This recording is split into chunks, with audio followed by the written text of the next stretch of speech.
છે। બલુચિસ્તાનમાં પણ બળવાની આગ છે અને હવે 14 ઓગસ્ટને બ્લેક ડે તરીકે મનાવવાની જાહેરાત। તો શું પાકિસ્તાનનો સ્વતંત્રતા દિવસ જ તેના માટે કાળો દિવસ બનશે?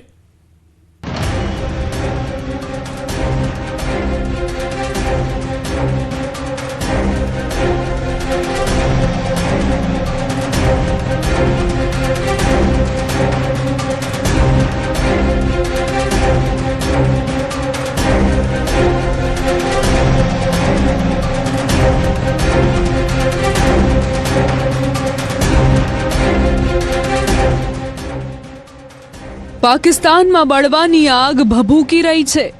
વિદ્રોહની આગમાં સળગી રહ્યું છે આતંકિસ્તાન। ખૈબરથી બલુચિસ્તાન સુધી લોહિયાળ સંઘર્ષ ચાલુ છે તો પીઓકેમાં પાકિસ્તાનનું મોઢું કાળું થવું નક્કી છે। બ્લેક ડે પહેલા જ કાશ્મીરીઓએ પીઓકેમાં હલ્લાબોલ કરી દીધો છે। બીજી તરફ બલુચિસ્તાનના સુરાના બાદ હવે ખુજદારમાં પણ પાકિસ્તાનની એર સ્ટ્રાઇકના સમાચાર છે, જેનો બદલો લેવા માટે આખું બલુચિસ્તાન બેચેન છે।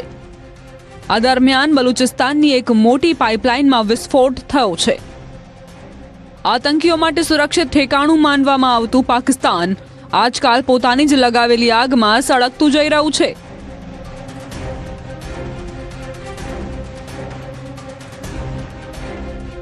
હવે પાકિસ્તાનમાં ફૂટશે કાળો બોમ્બ। પાકિસ્તાન બ્લેક ડે માટે તૈયાર છે। તે પહેલા એટલે 13 ઓગસ્ટે ભારે પ્રદર્શન યોજાયું, જેમાં મહિલાઓ પણ જોરશોરથી આ પ્રદર્શનોમાં ભાગ લેતા અને રસ્તાઓ પર ઉતરતા જોવા મળી રહી છે। આ ઉપરાંત રાવલકોટના ઉમર ફારૂક ચોક ઉપર પણ લોકો ધરણા કરી રહ્યા છે અને પાકિસ્તાનની સેનાને સીધો પડકાર આપી રહ્યા છે। बहुत लोग शहीद हुए, ये दुख है, लेकिन इन्होंने शिकस्त तू पहले मुड़ी पीछे कोई भी नहीं जुड़ना। समझ डटे रहो, अपनी जगह नहीं छोड़नी, डटे रहो तो अगला हिकमत अमली बनासा। ये मुतालबात ये नहीं चाहिए।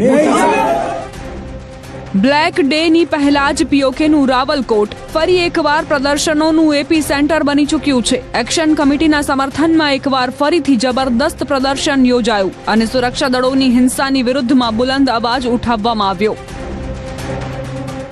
હકીકતમાં આ બધું થયું પાકિસ્તાનના તે અત્યાચાર સામે જે મુનીર સેનાએ પીઓકેના કાશ્મીરીઓ પર કર્યો છે। દવાઓ અને રાશનને લઈને પીઓકેમાં વિરોધ પ્રદર્શન શરૂ થયું હતું, પરંતુ પાકિસ્તાનની સરકારે કાશ્મીરીઓની માંગ સ્વીકારવાના બદલે બંદૂકથી તેમનો અવાજ દબાવવાનું શરૂ કરી દીધું। પીઓકેના લોકોએ લાંબી રેલી કાઢી તો મુનીરની સેના ગોળીબાર કરવા લાગી।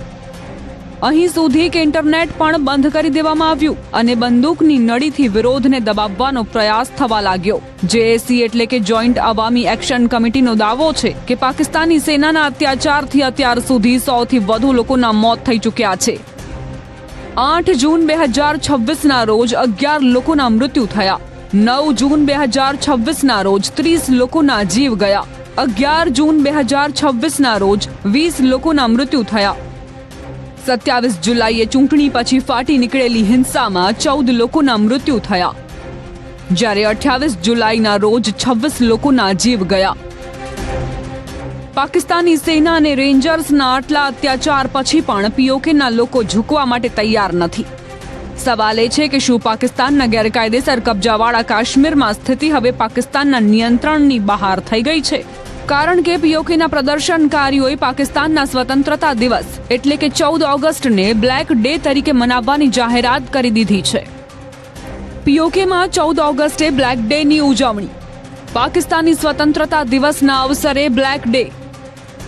પ્રદર્શનકારીઓએ 14 ઓગસ્ટે પીઓકે સહિત આખી દુનિયામાં બ્લેક ડે મનાવવાની જાહેરાત કરી।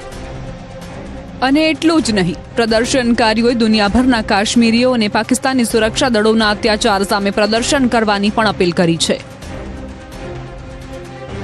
हमारी ओवरसीज कश्मीरी भाइयों से एक बार फिर गुजारिश अपील है कि अपनी माजी के वायात को जिंदा रखते हुए 13 अगस्त को पूरी कुव्वत के साथ जहां जिन जिन ममालिक के अंदर आपने उस एहतियात मुनज़्ज़म हो सकते हैं, जहां जहां पे भी पॉसिबल है वो भरपूर अंदाज में अपने तमाम तर मसरूफियात को मुअत्तल करते हुए इन एहतियाती मुजाहिरों का एहतमाम करें।